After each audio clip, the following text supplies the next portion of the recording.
यानी यूपी का परसेप्शन किस प्रकार का बना के रखा हुआ था, किस प्रकार की नकारात्मकता थी। वह नकारात्मकता, जब तक नकारात्मकता रहेगी तब तक किसी लक्ष्य को नहीं प्राप्त किया जा सकता। जब तक अनिर्णय की स्थिति रहेगी तब तक हम किसी लक्ष्य को नहीं प्राप्त कर सकते। जब तक हम प्रदेश के बारे में, प्रदेश के पोटेंशियल को पहचानेंगे नहीं, तब तक हम प्रदेश का कल्याण नहीं कर सकते। और मैं तब भी कहता था कि नहीं, उत्तर प्रदेश में निवेश आएगा, लेकिन 2018 था, प्रारंभिक समय था हमारे लिए। उस समय सरकार मार्च 17 में बनी थी। 17 के अंत में मैंने इन्वेस्टर समिट की बात कही थी और फरवरी 18 में हमने पहला इन्वेस्टर समिट किया था। और मुझे अच्छा लगा कि उस समय जब लक्ष्य रखा गया था तो मैंने कहा कम से कम इतना निवेश तो आएगा ही जितना उत्तर प्रदेश का वार्षिक बजट होता है। वार्षिक बजट उत्तर प्रदेश का उस समय 4,27,000 करोड़ का था। हमें 4,68,000 करोड़ रुपए के प्रस्ताव प्राप्त हुए थे। और इस बार जब इन्वेस्टर समिट हुआ था, इन्वेस्टर समिट के पहले भी इसी प्रकार की भूमिका हुई। लोग कहते हैं साहब हमारा बजट 7 लाख का था, हम 7 लाख करोड़ यहां पे निवेश के प्रस्ताव आएंगे। मैंने कहा एक बार प्रयास तो करो। टीमें बनाई गई, लगातार कार्यक्रम प्रारंभ हुए, औद्योगिक विकास और इन्वेस्ट यूपी ने अलग अलग पॉलिसीज भी बनाई, काफी होमवर्क हुआ। तमाम हमारी सहयोगी संस्थाओं ने भी उसमें योगदान दिया। परिणाम रहा, हम धीरे धीरे करके आगे बढ़ते गए।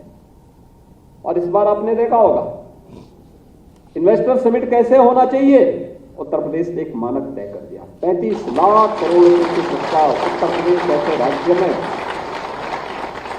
लोग मुझसे पूछते हैं यूपी में इतने प्रस्ताव कैसे आए।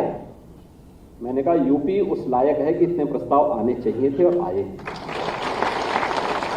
यूपी की साइज, यूपी की जनसंख्या, यूपी की पोटेंशियल इस अनुरूप है कि 35 लाख करोड़ रुपए के प्रस्ताव यूपी को मिलने चाहिए थे।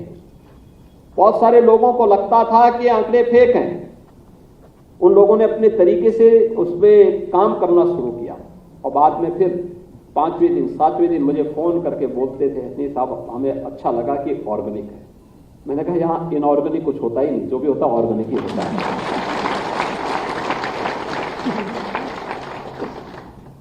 अब हम लोग उसे ग्राउंड ब्रेकिंग कराने की कार्रवाई भी प्रारंभ कर दिए हैं, लेकिन इसमें इन्वेस्ट यूपी को रिफॉर्म के दौर से गुजरना पड़ेगा।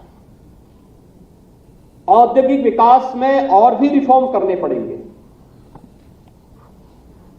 हमें हर महीने अपने उद्यमियों के साथ संवाद बनाना पड़ेगा।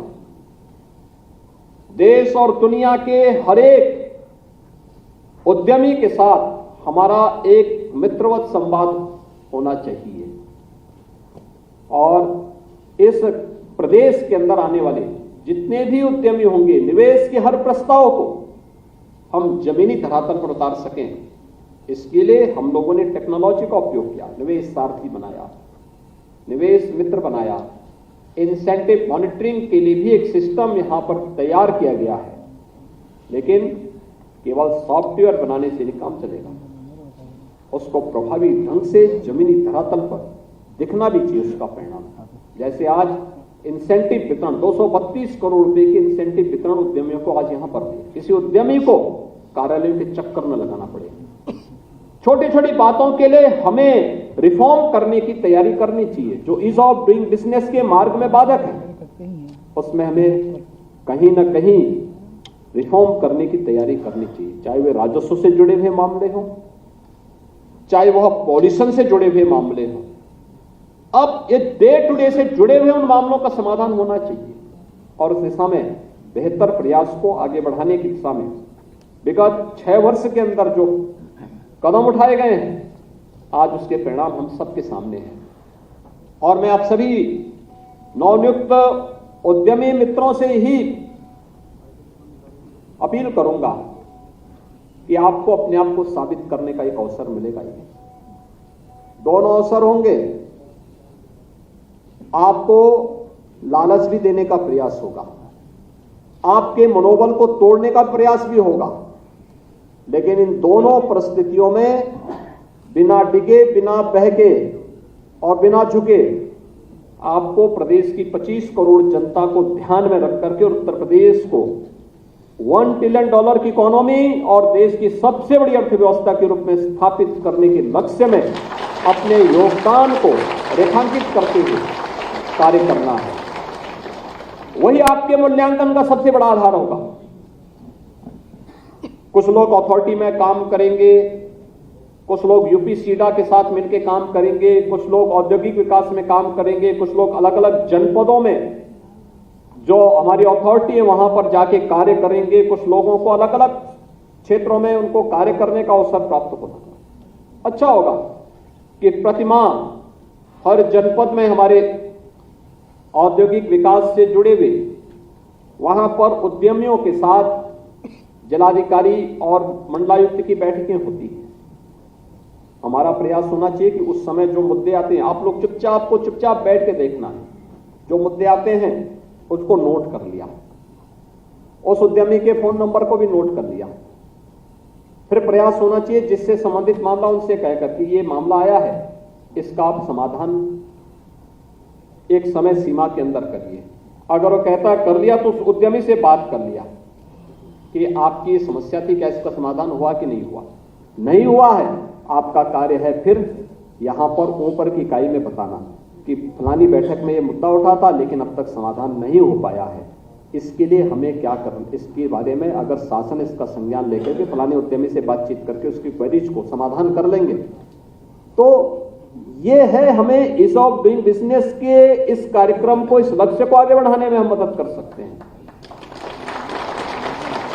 ईज ऑफ लिविंग के लक्ष्य को हम आगे बढ़ाने में योगदान दे सकते हैं।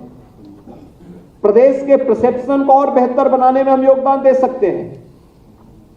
आज प्रदेश की कानून व्यवस्था में कोई उंगली नहीं उठा सकता क्योंकि हमने कोई लोच लचक उसमें छोड़ी नहीं है। जो कार्य होना है सीधे सीधे होना है और उसमें जब कोई गुंजाइश नहीं है तो कोई उंगली भी नहीं उठा सकता।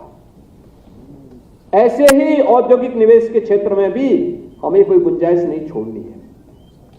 हर कार्य को बिना किसी हीला हवाली के त्वरित निर्णय लेने की सामर्थ्य विकसित करते हुए पारदर्शी तरीके से, शुचितापूर्ण तरीके से कार्य करेंगे, कोई आपके कार्य में उंगली नहीं उठा सकता। और उस सेतु का काम आपको करना है। या कहीं भी कोई कार्य होता है, किसी भी स्तर पर किसी भी व्यक्ति को अनावश्यक रूप से उंगली उठाने का अवसर प्राप्त नहीं होना चाहिए। और यह एक उचित अवसर आपके पास होगा और मैं आज के इस अवसर पर आपको इस बात के लिए आश्वस्त करता हूं कि राज्य सरकार, आप राज्य के हित में कार्य करेंगे तो राज्य सरकार आपके हितों को भी प्राथमिकता के साथ आगे बढ़ाने का कार्य करेगी। मैं जानता हूं प्रारंभिक समय में जो आपको मानदेय दिया जा रहा है, मानदेय की राशि मत देखिए। आपके पास एक अवसर है इस मंच से जोड़ने का और इसमें अपने आप को साबित करने का। यह समय है जब आप नया एक्सपीरियंस गेन कर सकते हैं, एक नए अनुभव के दौर से गुजर सकते हैं, एक नए कार्यक्रम के साथ आगे बढ़ने का कार्य कर सकते हैं। और मेरा तो मानना है कि हमें हर एक, मेरे जो पहले के अनुभव हैं, जो मैंने देखा है अभी, जो हमने एस्पिरेशनल विकास खंड में लगभग 100 ऐसे सीएम फेलोज की तैनाती की है, वे कार्य कर रहे हैं युद्ध स्तर पर, विकास खंड मुख्यालय पे ही रह करके अपनी जिम्मेदारियों का निर्वहन करते हैं। उसमें मैंने एक चीज जो सबसे अच्छी देखी है, ये लोग चुपचाप अपना कार्य करते हैं, लेकिन इनके ब्लॉक मुख्यालय पर रहने का परिणाम क्या था कि जो अधिकारी कभी ब्लॉक मुख्यालय में नहीं रहते थे, उन्होंने ब्लॉक मुख्यालय में रहना शुरू कर दिया। वे सब आज ब्लॉक मुख्यालय में रहते हैं, उन ब्लॉक में रहते हैं। अब अधिकारी की उपस्थिति है तो कुछ तो करेगा, कितना सोएगा 24 घंटे में? अगर ज्यादा सोएगा तो पागल हो जाएगा। इसलिए वह कुछ तो करेगा फिर वहां, और फिर क्या कार्य हो रहा है इसकी समीक्षा होने लगती है। कौन कौन से पैरामीटर है, उस पैरामीटर में क्या हुआ है, शिक्षा में क्या हुआ, स्वास्थ्य में कहां हम बढ़े हैं, जल संसाधन में कहां बढ़े हैं, इसके डेवलपमेंट में क्या कार्य हुआ है, रोजगार सृजन में बैंक क्या कर रहे हैं।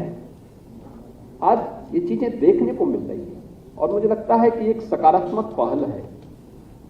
वे हस्तक्षेप नहीं करते किसी के कार्य में, लेकिन एक तीसरी आंख के रूप में वे अपना कार्य कर रहे हैं।